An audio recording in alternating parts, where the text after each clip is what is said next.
غوث کا مطلب ہوتا ہے فریاد رس، فریاد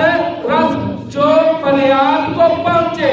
جو مدد کو پہنچے اسے غوث کہا جاتا ہے۔ غوث اعظم رضی اللہ تعالیٰ عنہ آپ فرماتے ہیں میرا مرید مشرق کے چوے میں مغرب میں چوہاں، فرماتے ہیں میرے مریدوں کے ستر کھل جائے نا اگر تو میرے مرید کی عزت کو خراب کرنے لگے، فرماتے ہیں میرا مرید مشرق کے چوے میں مغرب میں چوہاں، فرماتے ہیں میں مرید کی عزت خراب نہیں ہونے دوں گا، میں مغرب میں چلا کے ان کی عزت کی حفاظت کروں گا۔ ایسا سنا فرماتے میں مغرب میں چلا کے ان کی عزت کی حفاظت کروں گا۔ مایا کیا جیڑا غوث اعظم ہے مغرب دے وچ رہ کے مشرق دے مرید ہوے ان کی مدد کر سکتا ہے، مدینے والا مصطفیٰ ساری مدد نہیں کر سکتا۔